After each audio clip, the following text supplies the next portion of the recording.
ini saya akan menjelaskan salah satu organ di bidang bedah digestif, yaitu liver. Liver itu kalau bingung ini mau gimana sih liver itu? Karena setiap operasi itu tujuan dan pengertian tentang liver itu berbeda-beda. Satu, untuk trauma. Dua, untuk HCC, hepatosel karsinomas. Kemudian untuk transplant. Kemudian untuk segmen dari metastase dari keberganasannya kayak contohnya kolesterol. Jadi orientasinya akan berbeda. Ini akan segmen ini akan lobe, ini akan transplant, dan semuanya itu akan membutuhkan pengetahuan yang berbeda.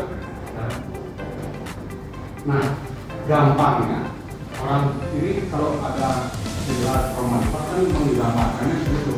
Ini saya apa yang kena tinggal ini, seperti yang saya bilang. Ini tangan kirinya ini diharapkan kedudukan ini yang menjual ini itu hitungannya 1, 2, ini yang besar 3, 4, 5, 6, 7, 8. Jadi mutarnya gampang nanti 1, 2, 3, 4, 5, 6, 7, 8. Gampang ingatnya daripada kita pusing mikirnya. Tapi inilah cara mengevaluasi liver yang paling gampang.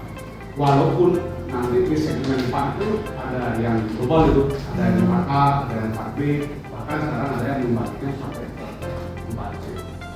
Tapi secara umum kita membagi liver itu pasti kayak burung gitu. Jadi ini lobus kiri, ini lobus kanan. Jadi sebagian besar sebenarnya kan ada di lobus kanan. Nah, kanan yang dua ini apa nih? Ini arteri.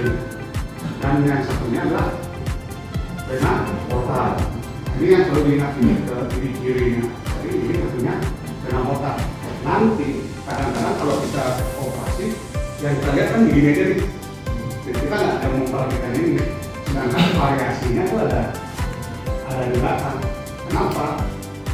Ketika kita membagi itu menjadi AASD, kenapa deep kedalaman itu penting?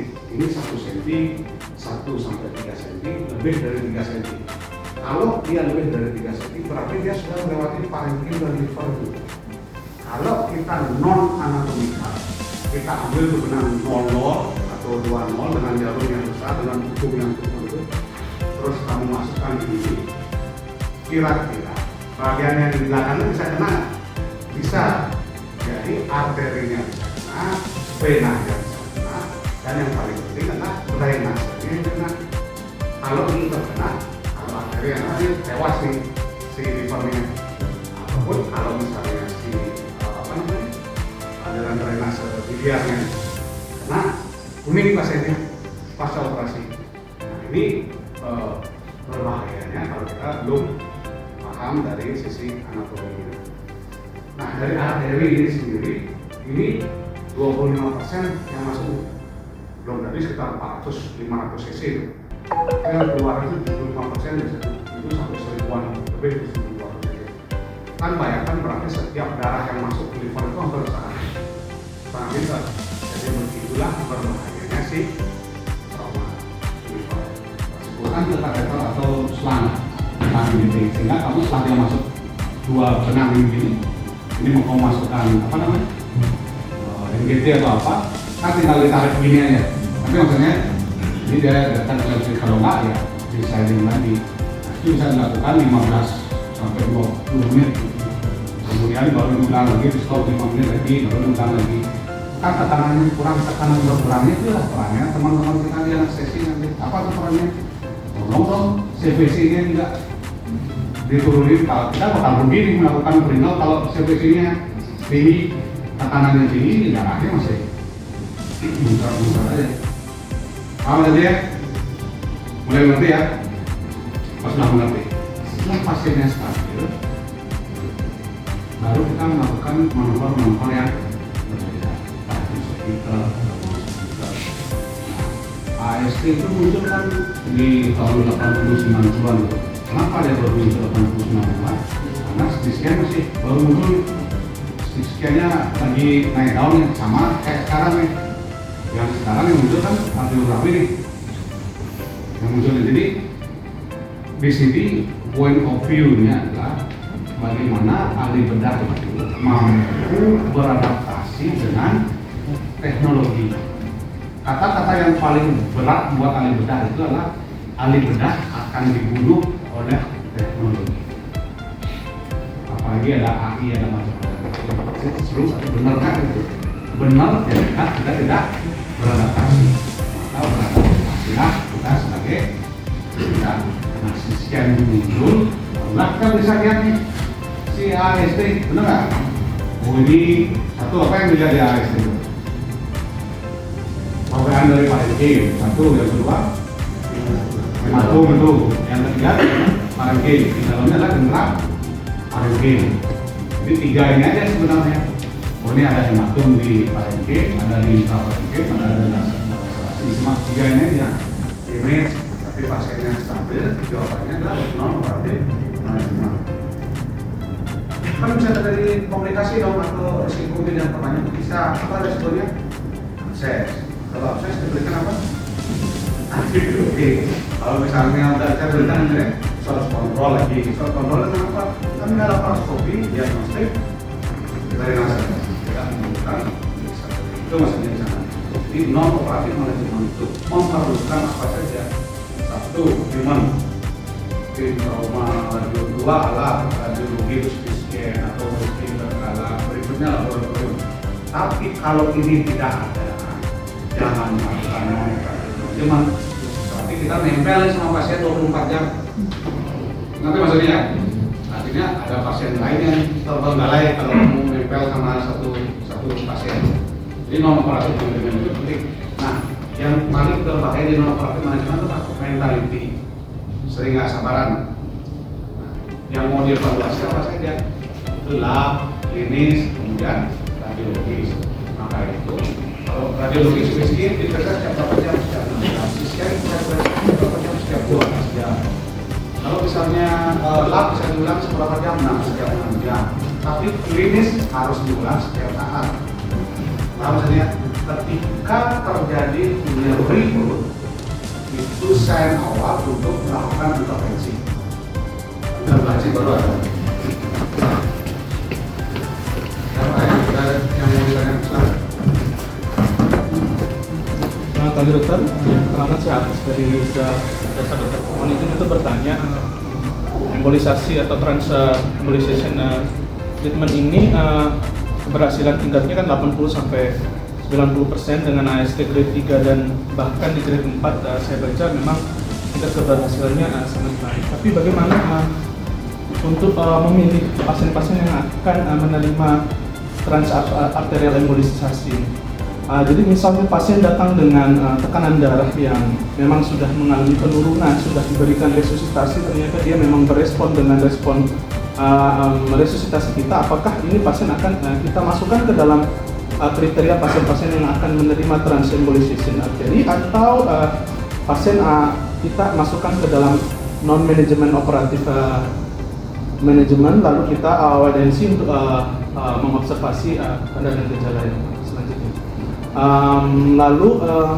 Setelah saya baca juga bahwa TAI ini memiliki komplikasi pasca surgery yang dimana dia bisa mengalami nekrosis pada bagian empedu, lalu dia juga bisa mengalami tadi abses pada hati. Lalu follow up pasca kita melakukan transembolisasi itu kapan sebaiknya kita lakukan, dan kita menggunakan modalitas apa? Apakah kita hanya perlu melakukan CT scan atau evaluasi yang lain? Terima kasih. Ya, ini luar biasa ya. Untuk yang pernah baca pasti orangnya masih luar biasa. Terima kasih. Jadi prinsipnya itu seperti yang saya katakan, kan ada dua yang ada OSS dan AST. Kalau ini sama aja semuanya. Yang di bawah grade 3 berarti kita akan melakukan non-operatif manajemen. Kalau OSS, kalau yang ringan kita akan melakukan non-operatif. Nah, pertanyaan adalah ketika pasien itu tidak stabil, jawabannya adalah stabilisasi. Ada yang memerlukan surgical stabilisation atau medical stabilisation.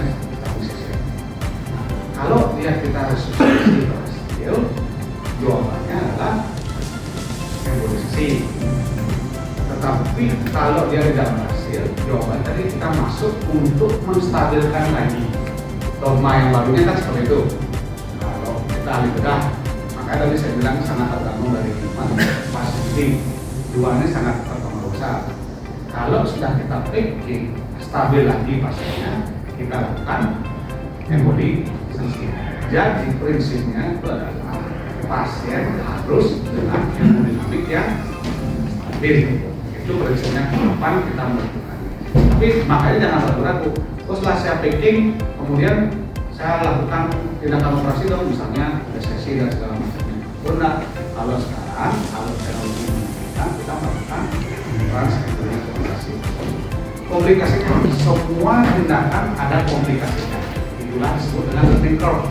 Maka dari itu, seperti yang saya katakan, ahli bedah yang sudah tahu anatomi luarnya, kita belajar. Kita pernah buka itu pasien, harusnya kita bisa melakukan tindakan yang lebih baik dibandingkan orang yang tidak pernah buka. Benar nggak gitu? Seharusnya begitu. Maka dari itu komplikasi yang terjadi bisa terjadi. Kalau terjadi abses, kita berikan antibiotik, kontrol dari suatu kontrol. Kemudian kalau misalnya terjadi yang seperti yang dikatakan tadi peduli, tapi jawabannya maka dari itu jangan pernah melakukan komplikasi. Kan itu prinsipnya di buku kan? Do no harm. Kalau kita tidak mampu, kerjakan. Kalau kita mampu tapi perkesa equipment ada, maka di sama dengan seperti dalam pasien itu dan prinsipnya seperti itu. Sampai saya harapkan dari kalian ini bisa mengerjakan hal-hal yang mungkin saat ini masih kita bicarakan. Kan usianya masih muda-muda semua. Paham maksudnya? Paham nggak insight-nya? Paham yang saya sampaikan ya? Take home message dapat nggak? Selain dari tindakan dan semuanya. Dapat ya? Ada lagi pertanyaan? Oke ya? Jadi sesimpel itu sebenarnya tindakan bedah, tetapi sesusah itu juga dari perjalanan dan resultnya. Hati itu harus dijaga, maka itu ya karena hati baik itu kata ngopi. Kalau hati jangan ngopi kan gitu. Makanya ini penting. Karena ahli bedah itu mewujudkan semua statement dan ngopi. Oke ya? Mengerti ya? Paham ya? Siap untuk menghadapi dunia nyata ya? Siap. Ingat ya, ahli bedah itu bukan just do surgery. Jadi preparationnya itu jauh lebih penting. Sebelum kamu tindakan, siapkan dulu semuanya dari kasar, limping, benang, drain. Semuanya harus siap dulu, baru kita bisa kerja. Barang jangan kamu buka itu baru mana kasarnya mana itu delay yang berikutnya itu delay ini kan berpengaruh pada Rasrid selamat pagi, Rasrid 8 pagi gitu sekarang. Terima kasih ya. Sampai jumpa di pertemuan yang berikutnya.